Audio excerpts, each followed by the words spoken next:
I'm 33 years old, and until recently, I was set to marry Felicia, the woman I thought I'd spend my life with.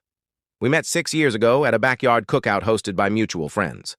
Her warm smile and quick wit drew me in instantly, and we hit it off right away. Proposing to her a year ago felt like the perfect decision. She seemed like the right person at the right time. Marrying Felicia meant joining her family, too. Her parents, Leonard and Beatrice, thrive on being the center of attention. They're boisterous, outspoken, and have an opinion on everything. Initially, I thought it was just their personality, but over time, their sense of entitlement became glaringly obvious. Before diving into the incident, let me tell you about my mother, Patricia, the kindest soul I ever knew. She passed away 2 years ago after a 3-year fight with cancer. Watching her battle that illness while still putting others first was humbling. She taught me the value of compassion, generosity, and standing up for what's right. My mother wasn't just my anchor. She was a lifeline for many. She had a knack for helping people without making them feel small or indebted. It was just what needed to be done.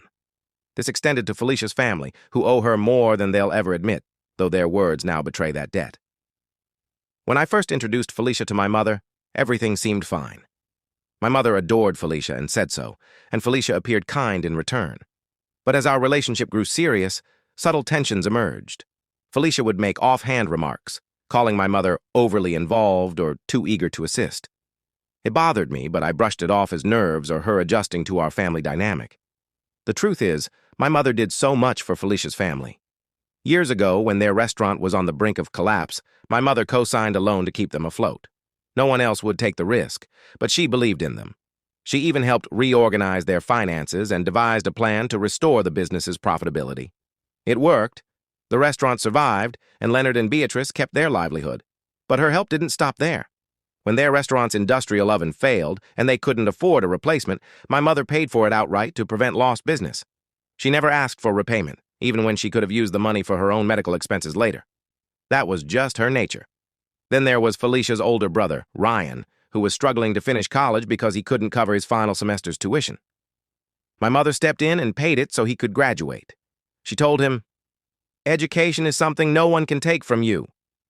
Beyond money, she gave her time. Hours spent helping with their bookkeeping or watching Ryan's kids so he could focus on his studies. Here's the thing. Leonard, Beatrice, and Ryan never truly thanked her.